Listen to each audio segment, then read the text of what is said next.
हिंदू धर्मात विष्णू देवाला सृष्टी पालन करणारा मानले गेले आहे. धर्माच्या रक्षणासाठी हिंदू ग्रंथ भागवत पुराणानुसार सत्ययुग ते कलियुगापर्यंत विष्णूने 24 अवतार घेतले आहेत.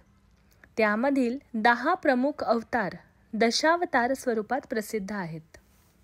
भगवान श्रीकृष्ण अर्जुनाला भगवद्गीतेमध्ये म्हणतात, यदा यदा हि धर्मस्य ग्लानिर्भवति भारत अभ्युत्थानम धर्मस्य तदात्मानं सृजाम्यहम्.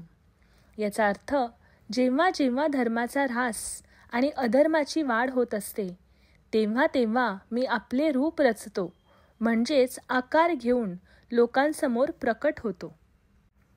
परित्राणाय साधूनां विनाशाय च दुष्कृतां धर्मसंस्थापनार्थाय संभवामी युगे युगे. याचा अर्थ, जेव्हा जेव्हा धर्माची हानी होत असते आणि अधर्माची वाढ होत असते तेव्हा तेव्हा मी अवतार घेतो. सज्जनांच्या रक्षणासाठी व दुर्जनांच्या नाशासाठी तसेच पुन्हा धर्म संस्थापिण्यासाठी मी प्रत्येक युगात अवतार घेतो.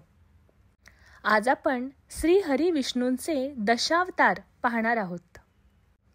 मत्स्य अवतार हा विष्णूच्या दशावतारांपैकी पहिला अवतार मानला जातो. या अवतारामध्ये भगवान विष्णूंनी माशाचे रूप धारण केले होते. कूर्म अवतार हा विष्णूच्या दशावतारांपैकी दुसरा अवतार मानला जातो. या अवतारामध्ये भगवान विष्णूंनी कूर्म म्हणजेच कासवाचा अवतार घेऊन समुद्र मंथनात सहाय्य केले होते. वराह अवतार भगवान विष्णूंचा तिसरा अवतार म्हणजे वराह अवतार. संस्कृतमध्ये वराह म्हणजे डुक्कर, जो त्यांनी सत्ययुगात धारण केला होता. या अवतारात भगवान विष्णूने पृथ्वीचे रक्षण करण्यासाठी डुक्कर म्हणून अवतार घेतला होता. नरसिंह अवतार हा विष्णूंच्या दशावतारांपैकी चौथा अवतार मानला जातो. श्रीहरी विष्णूंनी घेतलेले हे रूप फारच भयानक होते. त्यांचे धड मनुष्याचे व तोंड सिंहाचे होते. वामन अवतार वामन अवतार हा विष्णूंचा 5वा अवतार मानला जातो. या अवतारामध्ये श्रीहरी विष्णूंनी ब्राह्मणाचे रूप धारण केले होते.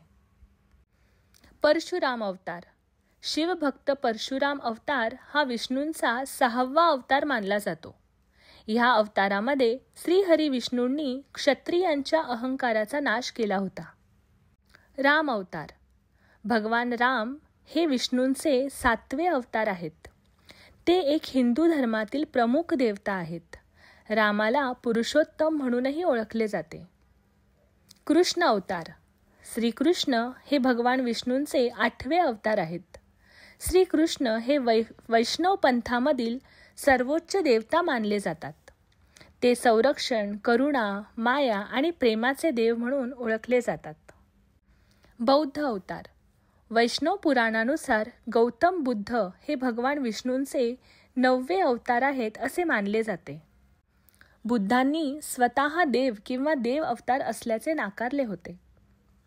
कालकी अवतार कल्की अवतार हा हिंदू धर्मातील देवता विष्णूचा दशावतारांपैकी 10वा अवतार आणि भविष्यातील अवतार मानला जातो.